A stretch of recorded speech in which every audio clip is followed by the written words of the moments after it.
Hello hi crypto भ्राताज, कैसे हैं आप लोग। तो सबसे पहले बात करते हैं हम यहाँ पर 28 दिसंबर को हुआ सो कॉज नोटिस जो बहुत सारे क्रिप्टो एक्सचेंज को दिया गया था, जिसमें मेजर एक्सचेंज थे बाइनेंस, कुकॉइन, ओकेक्स, हुबी ग्लोबल और बहुत बड़े बड़े एक्सचेंज, लगभग लगभग 8 से 9 एक्सचेंज थे। तो उसका आफ्टर इफेक्ट आज आपको कल रात को देखने के लिए मिला, जहां पर कुछ लोगों ने वहां पर ये बताया, नोटिस किया कि उनके यूआरएल्स नहीं चल रहे हैं, एक्सचेंज यूआरएल्स नहीं चल रहे हैं, वेबसाइट नहीं चल रही है, ऐप्स वगैरह भी थोड़े ये मानिए कि स्लो चल रहे हैं या हैंग कर रहे हैं, ऐसा कुछ देखने के लिए मिला। हालांकि मैं मेरी बात करूँ तो मुझे यहाँ पर कोई भी ऐसी दिक्कतें नहीं आ रही हैं, लेकिन ये तो होना ही था दोस्तों, क्योंकि शो कॉज नोटिस के बाद में जो एफआईयू है, गवर्नमेंट एंटिटी है, वो धीरे धीरे स्टेप बाई स्टेप बाकी चीज़ों को भी यहाँ पर ब्लॉक करती हुई जाएगी अगर वो उनके रेगुलेशंस को कंप्लाई नहीं करते हैं दोस्तों।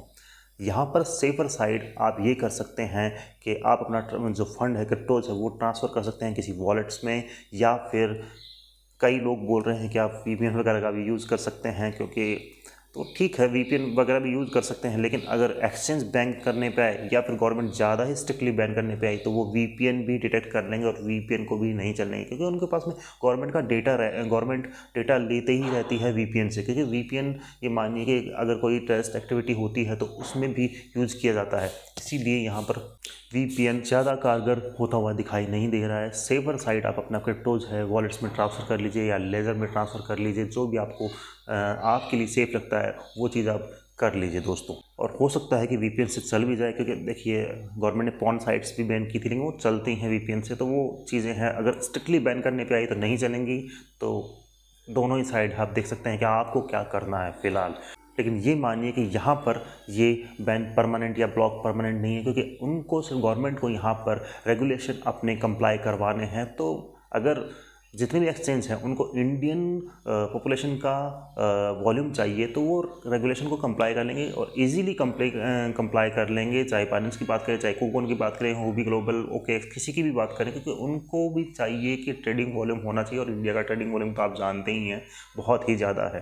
तो अब इस समय में, इस टाइम में, वो हो सकता है 1 हफ्ता लगे, 2 हफ्ता लगे, महीना भर लगे या कितना दिन लगे, वो कोई नहीं जानता कि उनको कितना टाइम लगे कंप्लाई करने में, वो रेगुलेशन में आने में, रजिस्ट्रेशन करने में।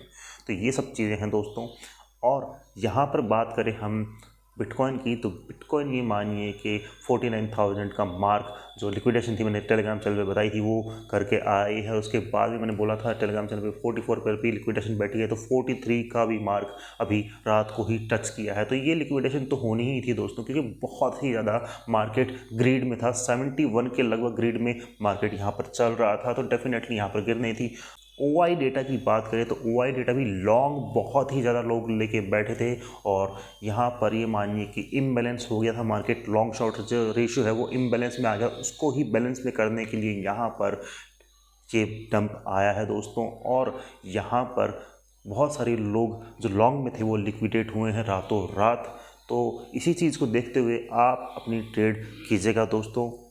अब चलते हैं चार्ट के ऊपर कि वहाँ पर बिटकॉइन में क्या हो रहा है। हेलो गाइस, अब देखो यहाँ पर बीटीसी का 4 आवर का चार्ट है।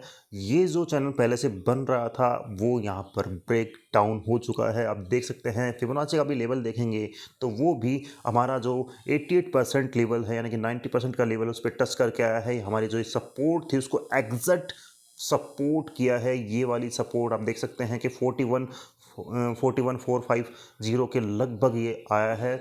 यहाँ पर इसका लो लगा है दोस्तों, और अभी क्लोज जो हुआ है 4 आवर में, ये मानिए तो 42,500 के समथिंग यहाँ पर क्लोज होने की कोशिश कर रहा है। 46 मिनट बचे हुए हैं, तो यहाँ पर क्लोज होगा दोस्तों। यहाँ पर ये भयंकर बेरिश, और आप देखेंगे वापस से ये वाली जो रेंज थी हमारी, ये वाली रेंज, इसमें ये आ गया है। अब यहाँ पर क्या होगा, ये ब्रेक डाउन करेगा तो ये मानिए 38 हमको दिखाई देगा आसानी से। जी हाँ दोस्तों, आसानी से हमें 38 दिखाई देगा, और ये ब्रेक डाउन या ब्रेक आउट करता है तो फिर अगेन हमें 44 और ऊपर जाता हुआ दिखाई देगा। लेकिन मैं तो ये मानता हूँ कि इतना बड़ा डंप आया है तो यहाँ पर रिट्रेसमेंट तो डेफिनेटली बनता है, जो कि हो सकता है 44,000 वाला ये वाला लेवल, और देन वापस से हमें वापस यहाँ ही आते हुए दिखाई दे, या हो सकता है 38,000 तक जाता हुआ दिखाई दे। और ऐसा होगा तो डोमिनेंस भी धीरे धीरे अगर राइज करती है तो ऑल्ट और भी गिरेंगे, लेकिन अगर डोमिनेंस राइज नहीं करती है दोस्तों तो फिर यहाँ पर आप ऑल्ट्स में एंट्री ले पाएंगे बहुत ही बढ़िया दोस्तों। जैसे कि बात करें यहाँ पे सोलाना की, डॉट की, जेसमी की, आरएसआर की, टेनेट की और एलटीसी की, इन सभी कॉइन्स में आप अच्छी एंट्री बना सकते हैं। अगर आप फ्यूचर्स करना चाहते हैं तो बहुत ही बढ़िया एंट्री बनेंगी इसमें, स्पॉट में बहुत ही बढ़िया एंट्री बनेगी आपकी। अब यहाँ पर हम बात करें BTC डोमिनेंस की, तो BTC डोमिनेंस एक सपोर्ट के ऊपर अपने लोअर लो पे आ चुकी है दोबारा से। अब यहाँ से रिट्रेस करके ऊपर जाती है तो और भी ज़्यादा गिरेंगे दोस्तों। तो आपको जो ट्रेड है वो बहुत ही संभाल कर करनी है दोस्तों।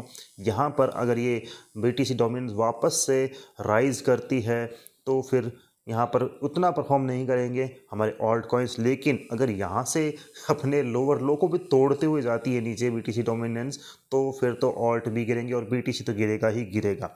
तो वही चीज़ है, फिलहाल यहाँ पर लोअर लो का एक सपोर्ट ले रखा है यहाँ पर से, और 44,000 जाएगा तो 51.93 पर ये जा सकती है। तो उसी हिसाब से आप ट्रेड कीजिएगा। मैं तो कहता हूँ BTC को ट्रेड कीजिएगा, उसी हिसाब से ऑल्ट को एक बार रहने दीजिएगा। स्पॉट में लेना चाहते हैं डेफिनेटली ले सकते हैं दोस्तों।